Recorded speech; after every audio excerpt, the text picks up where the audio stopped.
And hello, everybody. This is Steve Sandy with Mr. Marty Edwards, and we're back for episode 9 of AWT TV, your normal Monday night video fun.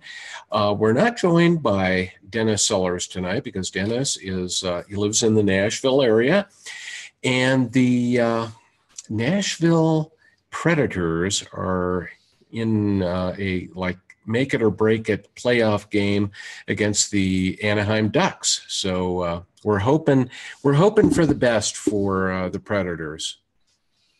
Yeah, he's watching hockey tonight, so said he wouldn't be joining us. So it's up to us tonight. Shame on him. You know, what's more exciting than this show? Yeah, I suspect we probably have really dipped into their attendance with the live broadcast. Well, I was going to say, I kind of was almost going to answer my own question. What's more exciting than this show? Oh, watching paint dry. Yeah, and you spoke of mowing the yard today, so that can get pretty exciting compared. So. Oh, it was very exciting. Well, it was so weird because I think I mentioned last Monday when we got together that they were telling us that we were going to have snow. So sure enough, later in, I think it was Thursday and Friday, we had snow on and off, and big, typical Colorado spring snowstorm is just real wet, real soggy snow. And of course, by Sunday, it was pretty well melted, but everything greened up just beautifully. Well, sure enough, I got out there today. It was beautiful, like 75 degrees, mowed the lawn, did some trimming, did some, other yard work out there. And then, I had seen this little thing that said, we may have a cold front coming through later in the afternoon. Well, all of a sudden the wind blows, really coming through. And when I went out to meet my wife at the car to head over for our Monday night pizza, it had dropped like 21 degrees. It was freezing out there. And here I am wearing this short sleeve shirt, that was perfectly fine. But hey, Colorado weather, what are you going to do? Yeah, that's right. We're not quite that wide swings here. Once we're this deep into May, it's most of the crops are out. So we're generally well past the point of a freeze. Might have a frost, but it's highly unlikely. So. Yeah, and we've had very warm weather up near 90s, but today was a little cool. It only hit about 71, cool comparatively. Oh, that is cool compared to the 90s. So, but anyway, at least we're getting towards the warmer weather here, which is a big thumbs up for me. We've got air conditioning now, so I'm happy. Yeah, I'm eager to see how that Echo B3 handles the warm season for you. Me too. Yeah, this is actually going to be our first full year with air conditioning too, but we don't feel too bad about it because we've got 9.5 kilowatts worth of solar panels on the roof, and during the summer months we usually, it's just cranking out electricity, so that'll really reduce our cost of cooling quite a bit. So we're looking forward to it. Finally. After 30 some odd years.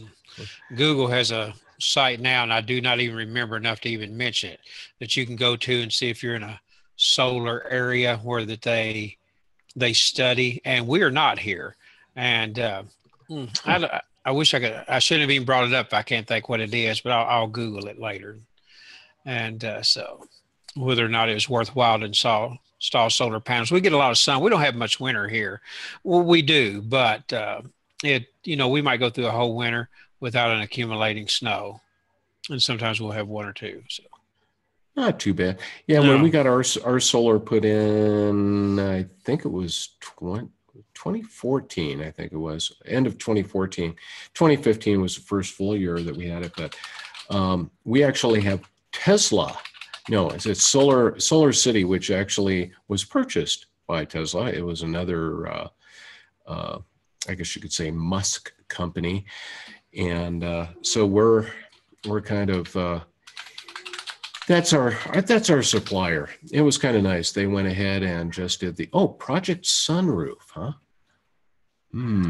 I thought I would test out our messaging, and it's called Project Sunroof. Google that, and so. I hear a cat mewing here. What are you doing, cat? Okay. They want to comment about Project Sunroof. Apparently they know more than we do about this. The bad cats. So speaking of Google, I understand you were mentioning in our chat earlier today that you watched a lot of the Google I/O 2017 conference coverage. And what did you think about all of that? Well, I always enjoy it, but I felt a little bit like, well, it was a little bit underwhelming for sure. I almost feel like, I don't want to sound too unkind, almost like the Emperor's New Clothes. They were really promoting stuff. And you're old enough to remember the old commercial. Where's the beef? There was nothing there, you know, and they were really redoing things and, you know, promoting things that like, is that it? Is that all? And I guess one of my, you know, I used to do a little bit of writing for Apple Insider, and one of their editors really wrote a long editorial about, you know, that Apple does not need to emulate this. They were really, really promoting things that are just not that out there and, you know, that exciting, brand new, and rewrapping it. And I remember even once I heard, and I thought, I don't understand their comment on this. One of the lady engineers was talking about how that Google how Android from the very beginning is built on security. And I thought, it's the antithesis of security. I felt like it was a little smoke and mirrors and a little underwhelming. So, I mean, there were some good things, but it really, and of course, our audience is going to feel this way most likely. It really made me glad that I'm an Apple and iOS user. So yeah, I know which article you're talking about. That was by Daniel Aaron Dilger over there at Apple Insider, and it was really, really quite a impressive thing. He posted it on Saturday, but he brought up some good points. You know, a lot of what they were talking about, you know, they kept talking about like Google Lens, which is this capability of pointing a camera at something and then having it come up and tell you what it is. And they talked about and said, well, you know, Apple has been doing optical processing since 2013 when they started with the redemption of iTunes gift cards, where you'd hold up the back of the card to the camera and it would read it and boom, you know, sign you up. You know, Apple Watch, getting an Apple Watch synced is done that way. Take a look at HomeKit. Any HomeKit device that's added to a network through the Home app is actually added through optical processing. You know, it looks at this number, it understands it, it does this pairing. So it's like it's already been done there, folks. You know, maybe they're going to go a little bit further with it, but I got a feeling we're going to see something at WWDC here in a couple of weeks that will probably make their announcements look kind of silly in retrospect. Well, I do feel, and that's the article that I had read and was talking about, and I thought he made some really good points. I feel like, I don't think he used this phrase, but almost Google was grasping for straws, trying to almost catch up with Apple, and they're just not there. Yeah, you know, definitely, you know, there's more flexibility, more customization, but the trade-off I really don't think is worth it. And I think you, like me, I loaded Google Assistant. You know, it's something I'm just not going to use because it's too inconvenient to have to open up and press when I can just say HEYSIRI. I'll spell it here because my phone will wake up probably. Yeah. Yeah, and I'd better not say anything about that Amazon product. Yeah, exactly. But yeah, it's I used it, and you know, I think there still are cases where I may use that as opposed to Siri, just simply because it does some things better than Siri does. You know, I found if I'm just sitting here and I happen to think about a song and I go, wow, I haven't heard that song in a long time. I'm actually finding it easier with Amazon's product, the Amazon Echo thingy over here. I'm actually finding it easier just to say, hey, blah, blah, blah, play such and such by blah, blah, blah, you know, and hear the song come up. It doesn't always get it right, because the Amazon Prime Music that they give you is, as part of being an Amazon Prime customer or subscriber, whatever you want to call it, doesn't really give you full access. I don't think it's got as much music in it as Apple Music, for instance, but it's still very, very convenient. I got to admit. I think I read that the music library included with Prime is about 1 million songs. It sounds like a lot, but that's a very small percentage compared to what Apple has. Yeah, that's like a quarter of what Apple has. And I want to give Google, their due. I do find Google voice recognition, as I've addressed on many of our podcasts, better than Siri. And perhaps it's my accent, but I just find it and their database better. But that's something that Apple can change and improve on the back end and just show up. Yeah. And so, it's the fact of it being built into the phone, baked right in, just press and hold the button or just to address your phone really means a lot. It means a huge amount. Yeah, because I found even putting a button on my home screen, I still wasn't hitting it, because I'm so used to just doing that old, touch and hold on the home button, and then hearing the ding ding and being able to ask. And it's not the same. It really isn't the same. And one of the things you can feel for that home button, that's what I'm doing now, looking over here, just that tactile feedback of touching the home button, press and hold. And so, will we lose that if Apple goes to an in-screen home, Touch ID built into the screen? God, let's hope not. That would be horrible. No, don't go backwards. They probably, if they do get it under the screen, work out the engineering issues, with the Touch ID, if you press and hold a little bit, or with Force Touch, I meant to say, you'll probably get a little bit of a haptic feedback, let you know when you're on the quote home button. We can only hope. I'm really, really, really looking forward to WWDC. It's funny because I think in the past couple of years, it's kind of been it'll be interesting to watch the keynote. But this year, I'm really looking forward to it because we know we're going to see new MacBooks, or at least we're pretty darn sure we are. We know we're going to see the 10.5-inch iPad Pro, or at least we think we are. And we might see this competitor to Amazon Echo. And I'm sure there are probably other things that we're going to see that will just wow everybody, things from upcoming iOS versions and Mac OS, even Watch OS, just seeing what kind of things they'll be announcing. It's always fun. I just hope there's some meat there as opposed to what we got from Google. I think you described it well. I don't feel like there was any meat from Google, but a lot of that probably is, and even whenever Apple's not totally overwhelming on their announcements, the markets are so mature right now. The platforms, with the hardware and software is quite mature. So it's hard to wow every year. You just can't hardly do it, Yeah, they really have to almost come out with something that's so unexpected that it just, literally jaw-droppingly, amazing. Like, I keep thinking that Apple's Project Titan, since they decided not to build a car, or at least allegedly have decided not to build a car, I still think that what they're really working on is, hold on a second here. I saw shadowy movements in the background. He gets so excited whenever I'm doing this. He does it on British Tech Network. He does it on here.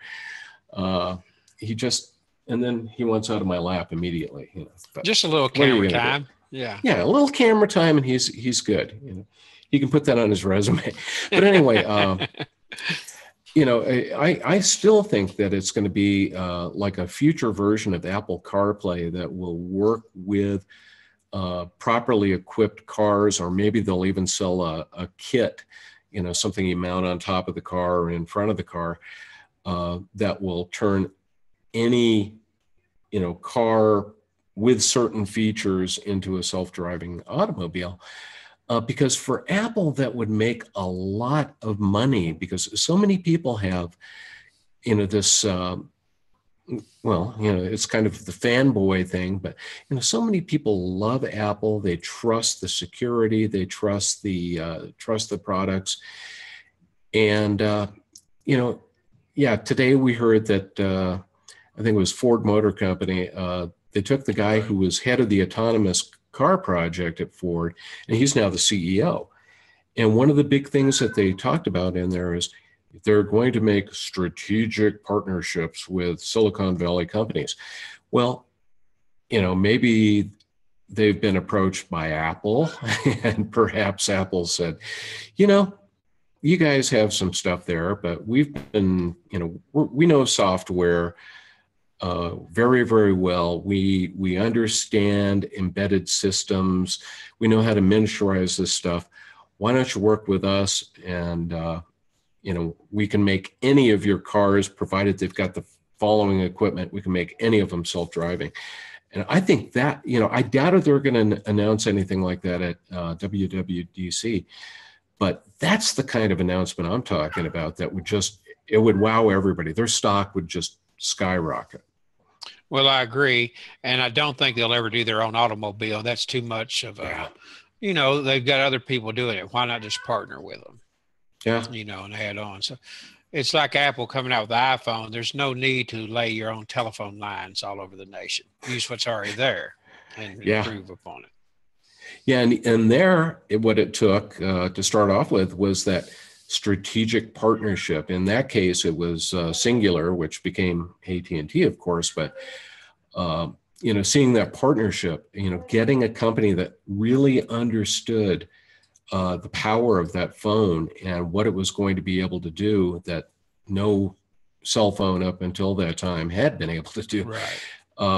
If they can do the same thing with the car companies and go out there and say, okay, you guys have all these cars that have all these features, we can make them self-driving, and we'll show you how. Boom. Here's our behind the scenes demo. When do you want to build, get everything set up and running? I'm excited because I'm picking up a new car tomorrow. So it's, well, next week's show it's going to be a meaty show. I hope you can give us some. Your car is going to have Apple Play in it, right? Yes, it will. I want to see some CarPlay things about is that. in there. And next week will be our last show before WWDC. Yeah. So I think we'll have to talk about some predictions. And 2 weeks from now, we're going to have so much to talk about. We can't even do it in an hour. So, yeah, I think we're going to have a 2-hour show that night. That's going to be crazy. I'm looking forward to it, though. I really am. It's like I said, for some reason, I think it's because we've been waiting for the other shoe to drop. The last big announcement we had was 2 years ago for this thing. And, we've had incremental changes here and there in the watch and iPads and iPhones. But I think everybody is kind of waiting for them to do something big. And maybe this is the opportunity. Yeah, I'm trying to noisy think, cat here. What they would do. A lot of people wonder if they'll ever go to glasses like Google Glass. I don't really see that. Maybe they'll partner with optometrists and, build it into it instead of doing it all yourself. If I could wear some kind of smart glasses that look like regular glasses, I would, but I don't want them to look like, Borg implants. Yeah. Well, it's funny you bring that up, because I was going to, earlier when you were talking about Google I/O, I was remembering whenever it was maybe 4 years ago when they did the big opening at Google I/O with somebody wearing Google glasses. They jumped out of an airplane and ran across the top of the building, and then, rappelled down the side and then ran into the room. And that was exciting. Little did we know, though, how bad a product that was going to be, because, people could see you had this big, you got this thing sitting in front of your eye there. And we know Apple's working on something. I would love it if it was, a display of some sort, like you said, that just looked like a regular pair of glasses, that I'd go to my optometrist and say, I want this, and I want this frame with, Apple iPlay or whatever it's going to be called. Well, they've already got the perfect name, eyeglasses, the little eyeglasses, So, wait a second. Anybody have a trademark on that? Yeah. You heard it first here on Apple World Today. We can only hope. But, something like that, and even if it didn't broadcast, people do worry about privacy and being on cameras all the time. Yeah. But I would love some kind of just heads up display that I might even just press and hold Siri. It knows if the glasses are on my head. It's going to just show me, what am I looking at? Tells me a little bit about it. Or Siri, show a map of this area.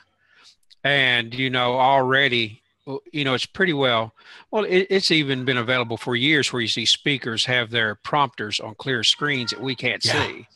So I think and be able to have a virtual teleprompter like that, that's in, you're just looking out there. You don't have any of these little plastic things hanging in front of you. That would be great, because then I could be looking at the camera, reading a script, and nobody would know that I'm reading a script. Yeah, exactly. You could tell these shows are scripted. I try to follow it to the letter here. Oh, both of us do.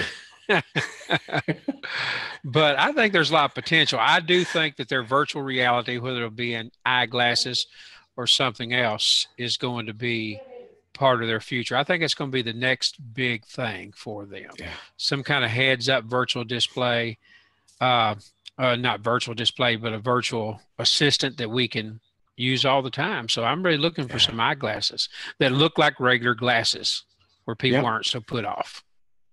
Yeah. And, it would be nice. I like the idea of, I used to think that Google Glass, one of the coolest things was being able to do things like get directions and, kind of seeing the, arrows in front of your eyes, because, saying, go this way, do whatever.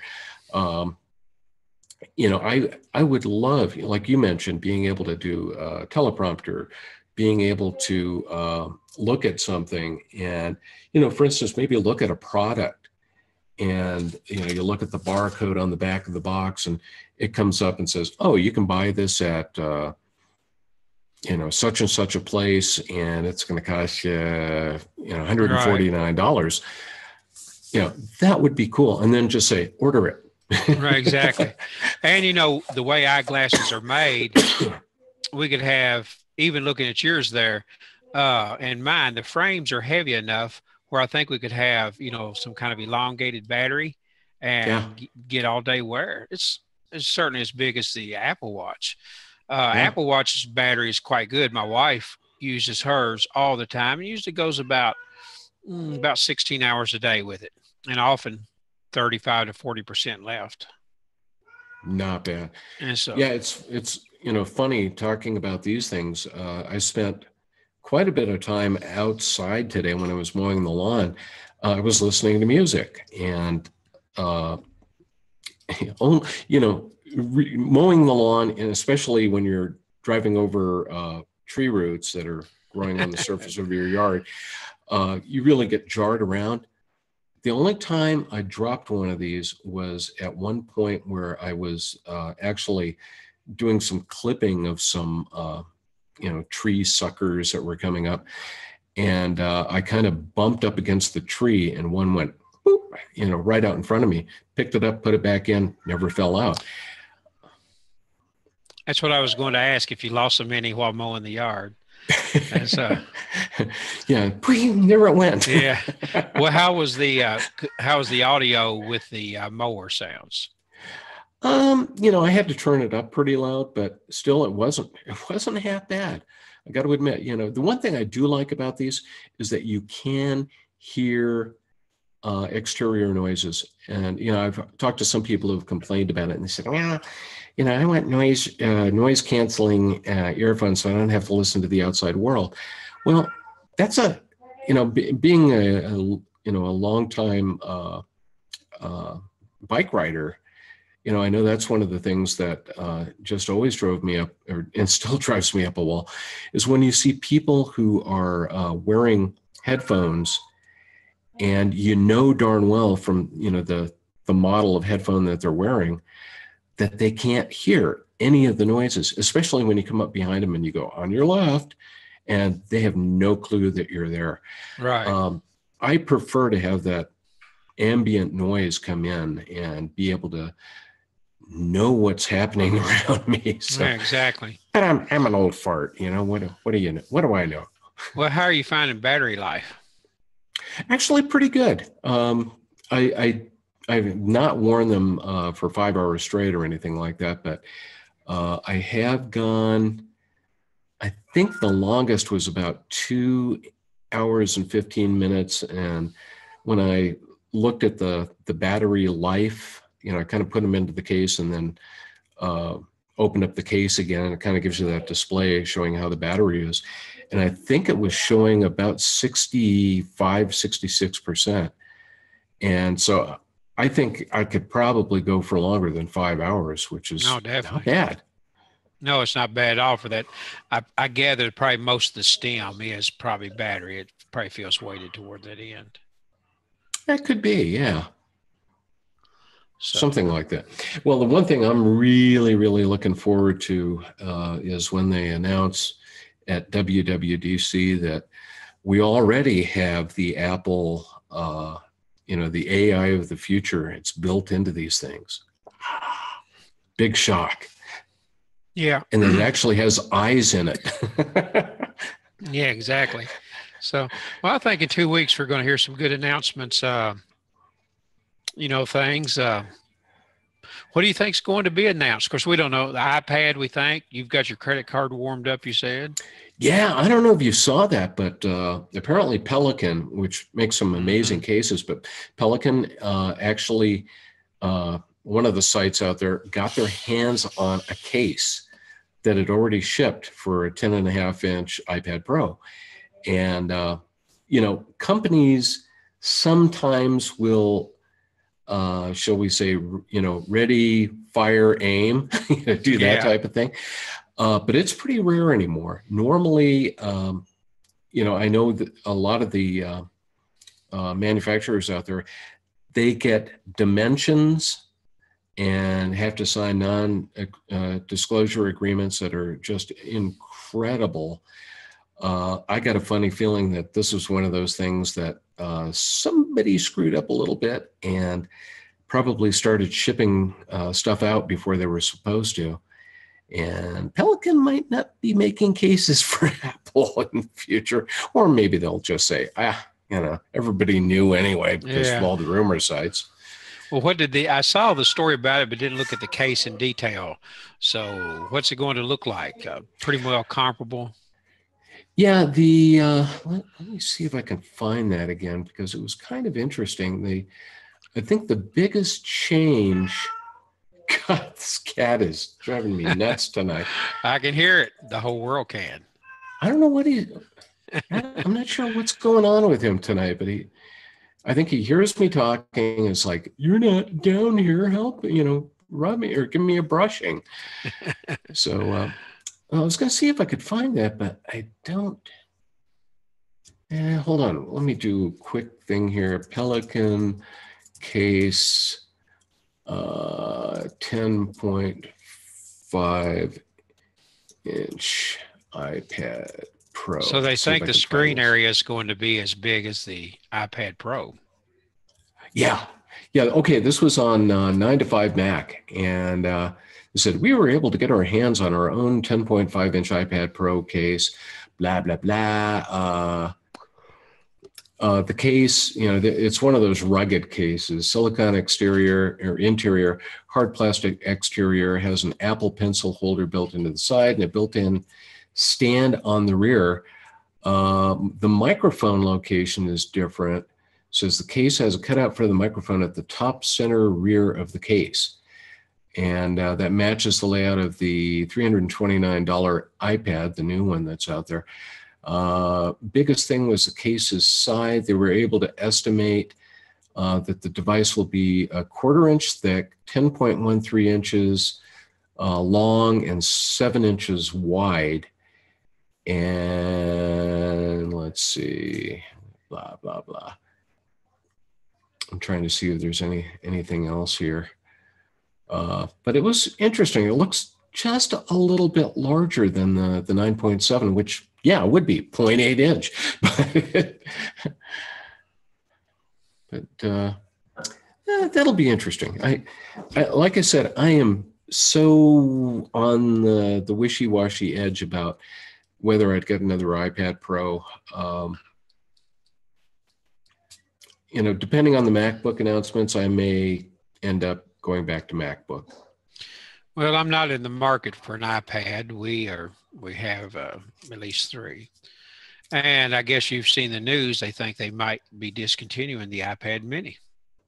Which I think is, well, you know, I can see why they would, because they have so much competition in that space. I mean, you take a look at Amazon's Fire tablets. They're all that, or most of them are that mini format. Right. A lot of the Android tablets that are out there are, you know, come in that small size. And I would bet that when the iPhone, or, you know, the Plus series iPhones came out, that there were probably a lot of people who said, what the heck do I need one of these iPad mini for? You know, I got a screen that's almost as big. Exactly. Well, they say, you know, it's only going to be, if the new iPhone is 5.8, as some people are reporting, that's only 2.1 inches smaller than the iPad mini.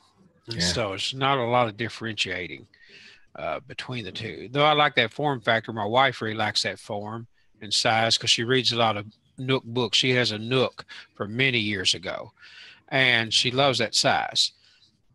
And so I keep waiting for the Nook to go out and thought, well, I'll get her iPad mini, but they may not be available. Well, if they do get rid of it, you know, at least they've come in with a, you know, that $329 base model of the iPad. That's inexpensive enough that a lot of people who are on the edge, you know, might say, do I get this cheesy device over here, or do I get a real live Apple iPad? I'm going to get the iPad. Well, you know, I've tried the others. I've got at least 4 tablets in the house that are not iPad. Years ago, before I had iPad, I bought a couple of real cheap foreign knockoffs, you know, just basic Android tablets. And they'll work, but they were extremely slow and sluggish. Yeah. The last real good use I got out of my wife needed props in a play. and so they would power up and light up, and they looked great. They looked like big cell phones. The kids said, do we get to keep them? And no. We got a Amazon Fire tablet for my mom to use, and it's fine. But the responsiveness, it was one of the ones that was discounted like $39 at the time, probably 50 something. It just can't compare to the responsiveness of an iPad. I'd hit stuff, and I'm so used to iPad, I'd wait for it to happen. And one other tablet I got, it was about 2 years ago, it was on sale for $79. I got a Hewlett Packard. It runs Windows 10, actually, on the tablet. So it's pretty nice, but I got it more or less just to play with and experiment with. But it is slow and sluggish, and I'll be honest, nothing compares to the iOS experience. I just can't find it anywhere else. Well, I know it was funny when the Amazon Fire first came out. Erica Sadoon, who was at TUA at the time, along with me, she and I both, you know, we saw this really inexpensive tablet, and we said, wow, this is going to be a big thing, you know. And we went out, both bought them, and we ended up writing a book, which didn't do all that well, by the way, but we wrote a book on it. And almost immediately we found, you know, everything that you could do very quickly and do very nicely on an iPad, you had to do workarounds. You know, oh, if you want to do this, you're going to have to do this, this, this, and this. And of course, that was a first generation Amazon Fire, and I'm sure they're better now. But at the time, it was, it was just slow, and their their app store really didn't have that much in it. Their Fire Store or whatever the heck they called it, you had to do a lot of cross loading from other like the Google Play Store, and it was not a nice experience. Like I said, it's probably better now, but I don't need another tablet. No, I agree. And then you really have the security issue of the Android tablets Yeah. and the such like. In Apple, you do pay a premium, but as the adage goes, you get what you pay for. I love the smoothness, everything working together.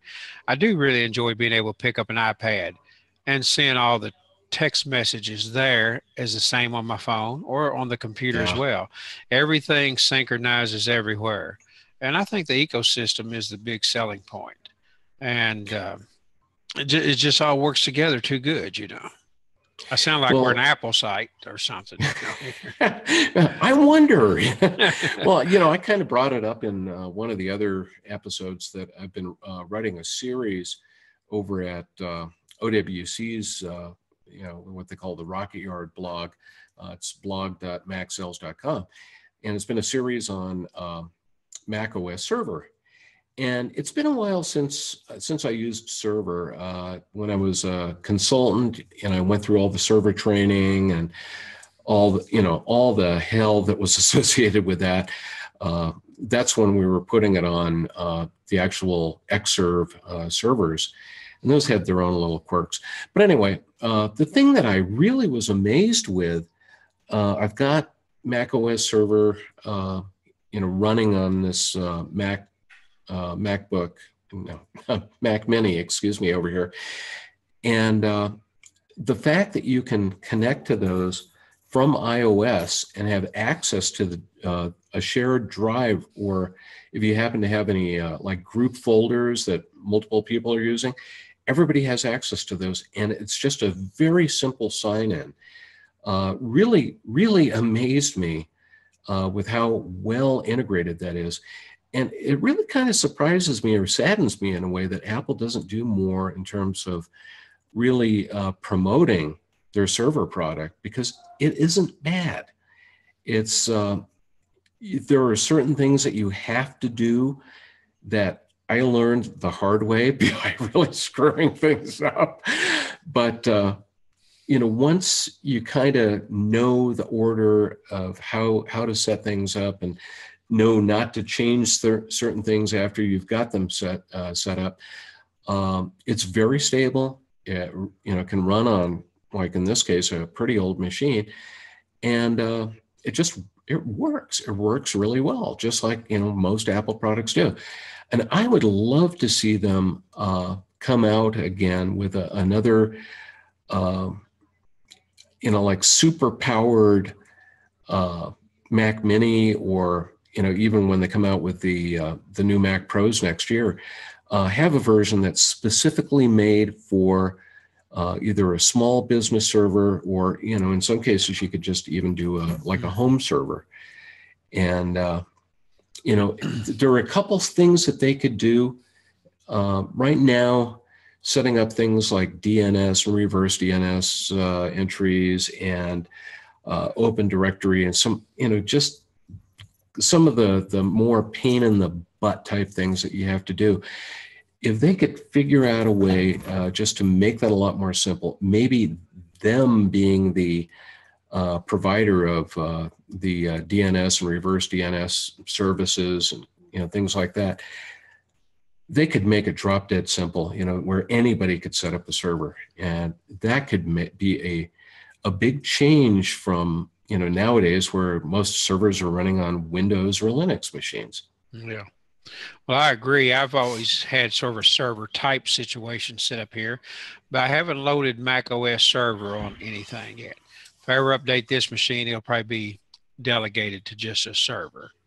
And it's just me and my wife, so we don't really have that much need to share files. But, I think what you're saying, if they could make a turnkey server for a business, just go in, turn it on, it's going to work. and integrate with people's products they already have, the i Yeah. products. There's still a lot of market for them to get into. I think they've Yeah. captured the, I guess, the pop market, young people today, and, people like us that really enjoy the products. And I think they've captured the pop market. Now, I think there's a lot of headway they could make in industry and business. And Exactly. really, it's unplowed, it's fertile territory for them. They could really go into it. Well, the other thing they could look into doing, right now we're all pretty familiar with iCloud. We love iCloud. We use iCloud. Sometimes we get a little frustrated by iCloud, but maybe, look at doing something like servers as a service that enterprises could go in and say, hey, Apple, we are a company with 20 employees. We want mail, we want a web server, we want wikis, we want calendar sharing, contact sharing, go through and just do a checklist. How much, charge us per month, and we use it as a service. They have the servers in their big data centers, almost no downtime. That'd be perfect. And then if you happen to be, a slightly larger company, let's say you're, Ford Motor Company, and you say, hey, we want to use, we've got 1 million employees. We want to be able to use you guys as, we want to use your servers for these following services. That'd be incredible. Yeah. I think that's a great idea. And that is one that I've not thought of, is Apple using server as a service. I think there's great potential there. I'm not sure we've ever addressed this on our show, but I've read that Apple is really rolling out their own fiber infrastructure around the nation. It's not a hidden thing. Yeah, I had read something about that. Let me Google it. I could have possibly dreamed it. I've got fiber so much on the mind because I keep waiting for them to run the fiber for 1 gig in my house. I was sitting here, it was 2 weeks ago, Wednesday. The truck that lays the fiber went by. I saw them go by. And then in a minute, a truck carrying a massive spool of fiber went by. I thought, it's nearly here. So I drove down to see where they were digging. I never saw them anymore. I think they just have heard that I want it and drove by to taunt me a little bit. I think it is coming to the area, but they were out here. I've seen a lot of evidence that it's coming, but I haven't seen it yet. But I'll just Google here, Apple building fiber infrastructure. I've seen that somewhere. That is interesting. And so, yeah. No, it says Apple's building its own high-speed network to deliver content. And so I just Googled Apple building fiber infrastructure, and there's a few entries, mostly from 2 years ago and June of 2015 are most of them. Apple rumored to build high-speed network for faster cloud, etc. So, wow. I tell you, what would be cool is if they all of a sudden built like remember WiMAX? Everybody was talking about. Well, if they built WiMAX towers, and connect them with that, and all of a sudden say, "Hi, you want cell service? You can come to." Remember earlier this week, I think, or was it? No, it was last week. Dennis did the thing on should Apple build its own voice over IP network? Right. Well, this is back to our friends at Apple Insider. And it was 2 years ago, Apple to spend billions on private network infrastructure and bid to increase cloud capacity. So I knew I'd read, is in the back of my mind somewhere, that they were laying their own fiber basically around the nation. So I think they've got something big planned, and it's just going to strike like lightning at one of the keynotes. They're going to roll out their own MVNO. Is that the right acronym? Yeah. Mobile Virtual Network Operator. Oh, I don't know if Apple would do that, but I wouldn't be surprised. The only thing, the only downside on that would be that you'd probably have every major carrier immediately drop them like a hot rock. It'd be like, well, they probably would, but it brings in so much. It's almost a catch-22 for them, Yeah. But if Apple rents space from their towers, I don't know. There's a lot of potential and a lot of places for them to go. I think Apple's only beginning to scratch the surface of what they can do with their nearly $1 trillion market cap value. Yes, indeed. So I tell you what, we just need maybe 1 hour with the board and Tim Cook, and I think we've got some ideas here for it. Yeah, or we just need to have them watch Yeah. the show, or actually be on the show. Hey, speaking of show, I need to do a quick, I'm not going to call it a commercial break. It'll actually be a sponsorship break. But the question is, do you publish your own writing on medium.com? If the answer is yes, then get yourself to the Mac App Store as soon as you can and get a copy of Minimal. That's spelled MNML. And as the name suggests, MNML, Minimal provides a clean, distraction-free interface that's perfect for concentrating on your writing and not on the app, unless you have distractions like a cat who is singing down there. It's featured on the Mac App Store right now for just $29.99, and it comes from developer John Saddington, the same person who brought the world the award-winning desk app for blogging. We're proud to have Minimal as a sponsor of the AWT TV. Try saying that quickly this week, and we're sure that you'll love the app as much as we do. So sponsorship this week. Good folks, if you guys want to know about sponsorships for your business, just go to the website and there's a little thing that says sponsor up in the upper right hand corner. And it's cheap. But anyway, cheap but good. I like that commercial. It reminds me of how they used to do the commercials in the 50s. Just the announcer would just stop and read it. That's nice. I like that. Well, it's just so smooth too. Cat mewing in the background. Sound in the background, and trust me, it is coming through loud and clear. Yes, I don't know what his problem is, but I may have to get him on drugs before the next. Have him snort some catnip or something. Yeah, lay out some cat food for him. Speaking of Minimal, I was thinking I could do just a quick demo of it. Oh, it'd be great. Right now. I'd like to see it. Probably the first time that anybody will have seen this app. Let me see if I can bring this up here. And, probably the first time anybody's, I guess it would help if I shared it. Wouldn't that help? Yes, it would. I'll bring it up here. This is a Mac app. And let's see. Can you see the screen now? I can. May snow brings joy and woe. Yeah, that was just a kind of a sample thing that I wrote. But the great thing about Minimal is that it really lives up to its name. It's a very minimal, distraction-free interface, and it's made to work with medium.com. And it's very, very easy to use. In this particular case, on the sidebar, you can see that I just have that one story that's out on my channel or whatever you want to call it out on Minimal. To create a new one, basically all I need to do is click this little icon down here. At least I thought that's what I had to do. Oh, sorry, it's the plus sign up here. Add a post title and call As Seen on AWT TV. That's our title, and start typing.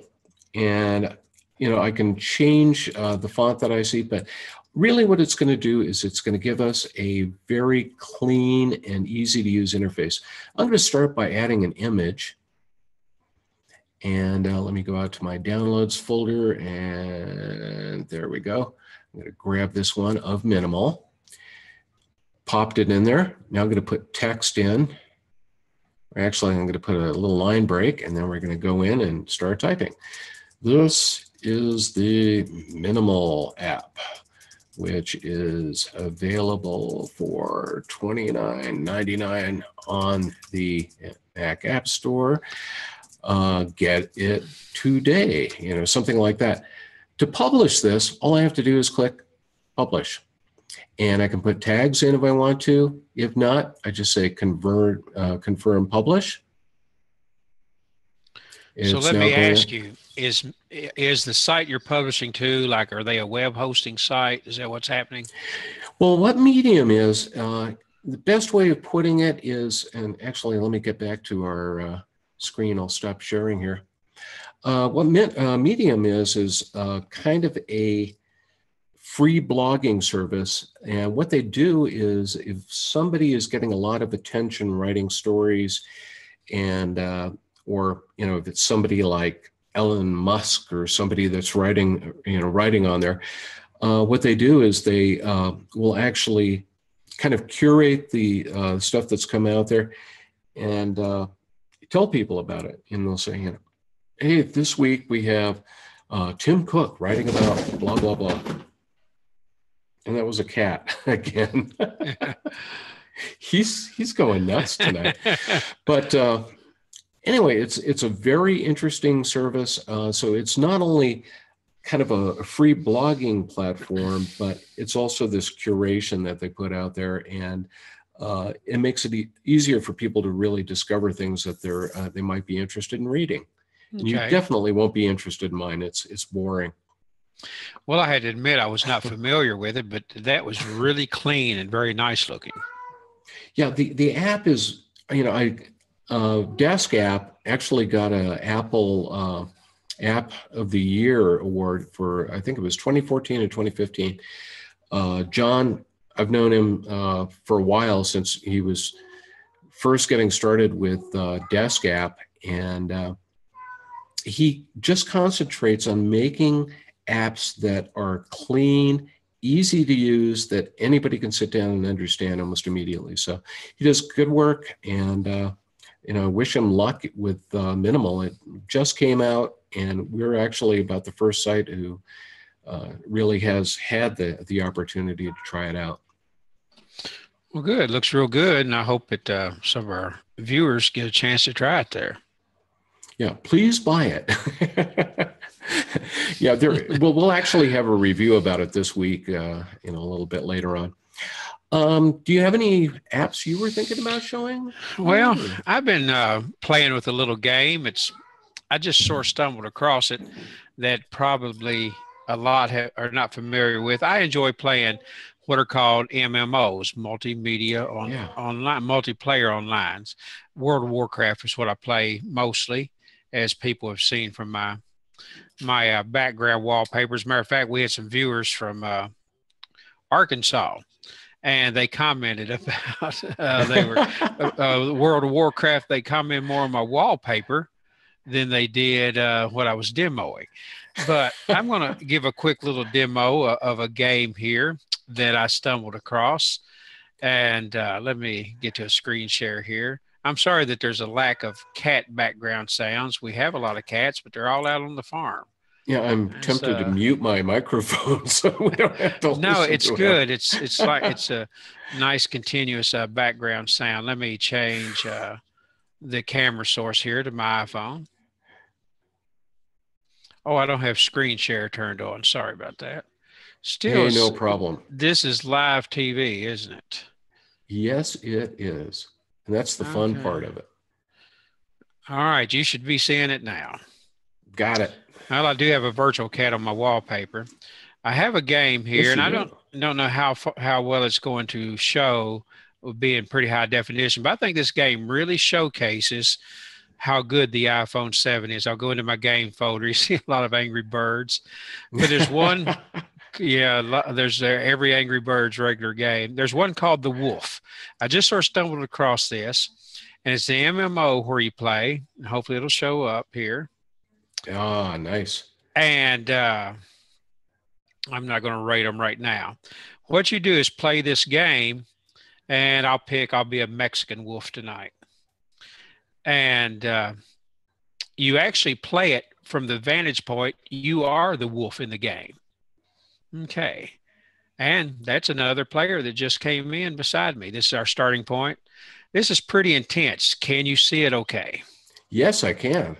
And so very easy controls on the left. I just move it. I move my wolf around. There'll probably be a little delay with my relatively slow upgrades or upload speed here.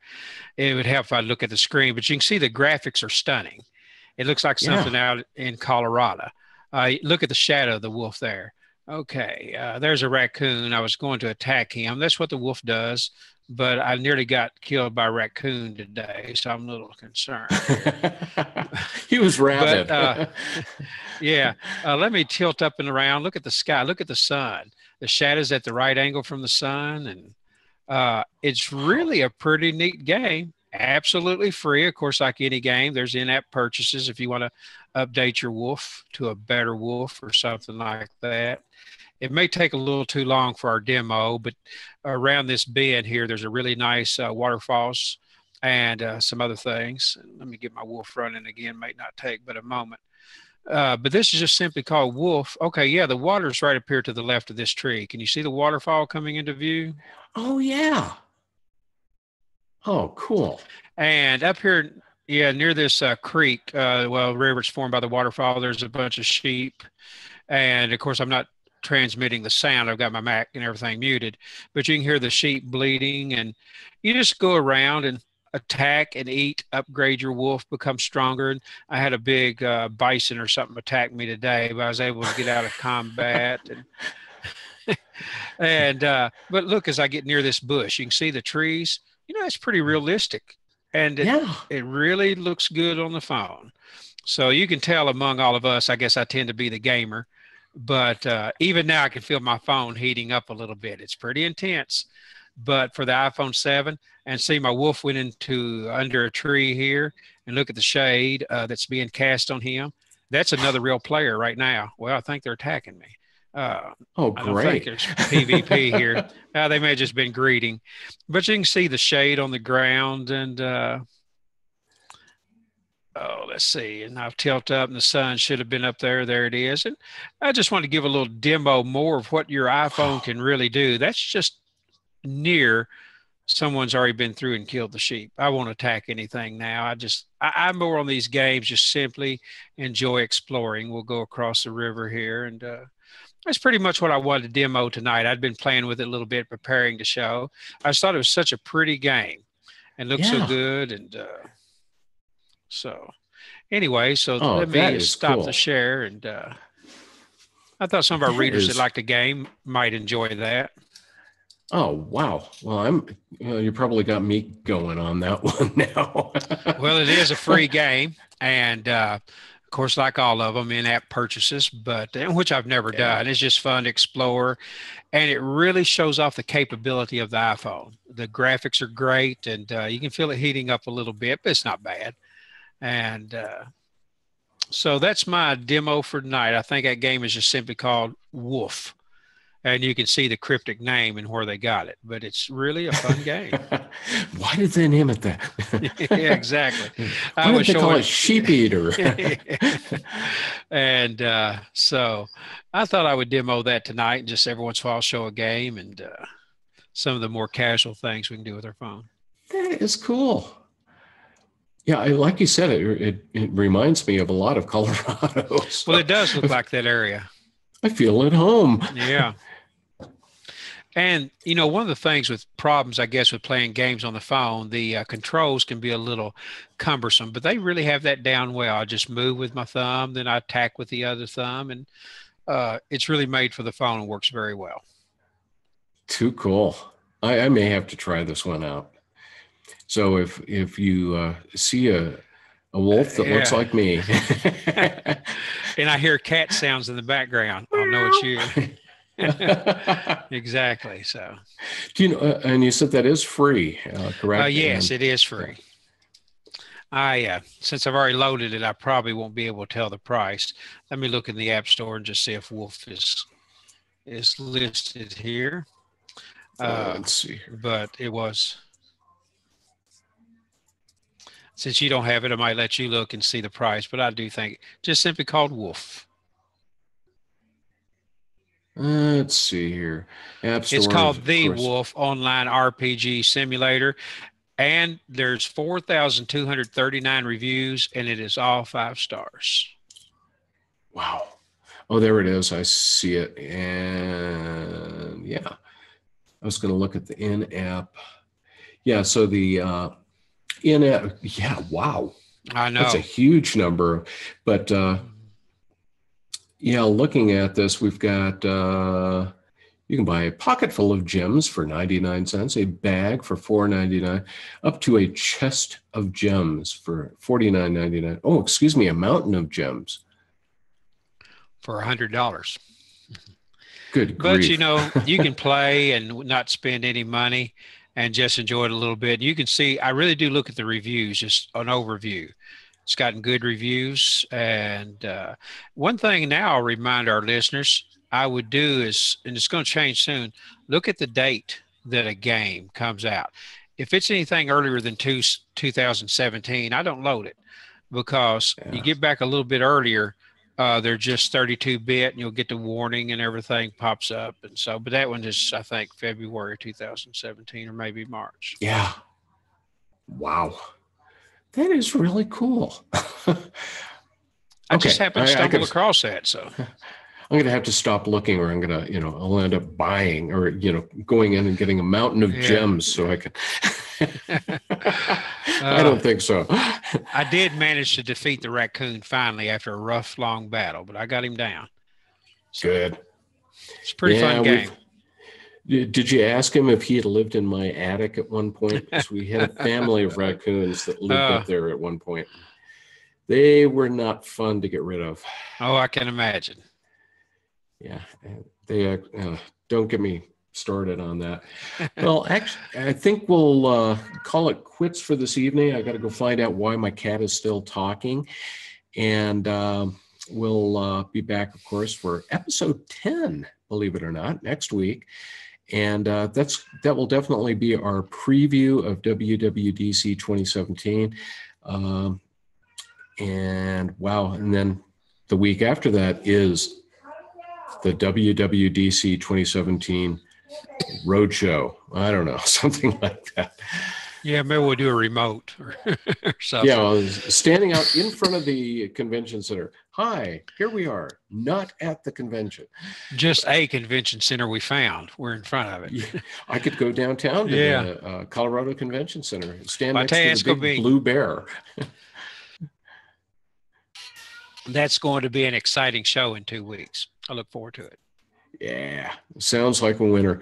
Well, thanks everybody for watching. We get a lot more viewers on the I guess you could say the after show, the recorded show, than we do for the live. We still are inviting anybody who would like to join us on Monday evenings. Just let us know, and we will give you the secret code. And all you have to do is download the Zoom application, and you can get right in, and you'll be part of this little crowd of people here. And the Zoom app is free. And it's fun to use. It's good stuff. And on behalf of my cat, Pippin, who is really upset that I'm doing this tonight, have a great evening. We'll see you next week. Next week. Yeah, well, now I got to play that video again, I hope. Let's see. Try it again.